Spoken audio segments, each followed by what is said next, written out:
Our first viewer question comes from Sophia, who is Skyping in from Orlando, Florida, my hometown.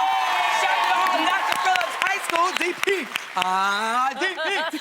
Crazy. Sophia, what's your question? Hi, ladies. Hi, Sophia. Yes, 407. well, my question is, when is it the right time for you to get back on your dreams after pausing them for your partner to succeed?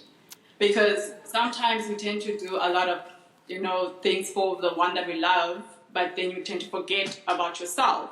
So I just wanted to find out, when is it the right time for me to get back on that horse? Got it. I think we need specifics for this kind of a question because it's so broad that I think for every person it just depends, right? I think in general, though, I feel like the question is when both parents have to split their duties, or partners have to split their duties because one has to take care of the child at home and one has to go make some money. So how somebody has to put their job on pause, right? Is that right? Can I ask, what is it that your partner does and what is it that you had to pause? And what is it that you want to do?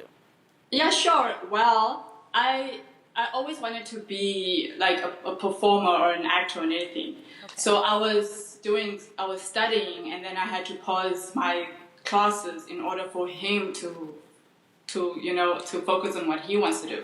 So he is currently doing electrical engineering. Oh. So I had to pause in order for him to actually go forward with it. Like with do you have children? So we had to cut costs on my dreams. Well, I'm trying to understand, because I used to be an engineer. Do you have children? No, that's the thing. I don't have children. Was it because of money, like he needed to go to school? Yeah, it's more about the money situation, the financials. And then now it's more of a thing that you get too comfortable and you're scared to go back into doing what you want to do. But I'm more comfortable at the life that I'm living now. I'm scared to be. Did you have an honest conversation with your husband about this? We did. And what did he say? Does he support you in the decision? Yes, he's very supportive. But so then, girl, go for it. I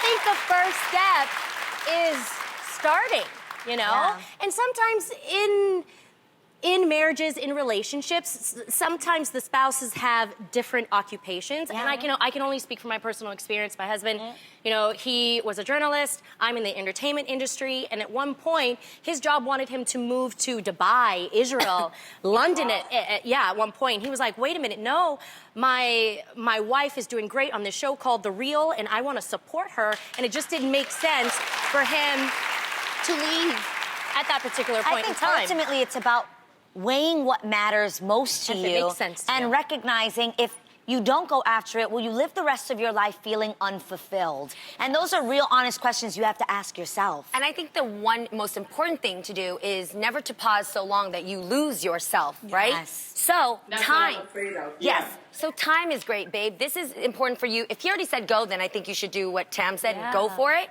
But also, set a time limit. If you don't want to, is it a year? Maybe a year, let him go do what he needs to do. And in that time, you study, you prepare yourself, you shoot scenes by yourself, you do whatever it is you need to do so you don't lose that hype that you have inside of yourself for when you launch off. Or the craft. Yes, but set a time, because you know how time flies. And before you know it, 5 years in, you get resentful, like Adrienne said. And that can be really detrimental on the relationship. I like setting a time. Yeah. Well, I also like think that I'm the type of person, I believe that you can do everything with balance and with goals. So if I were you, even if it's long-term goals, set different types of goals. Since you want to perform, make a goal that maybe in a year you'll be in a play, or you'll take classes every so often. And that way you're still working on your dream while you're also helping him. Just write out a plan.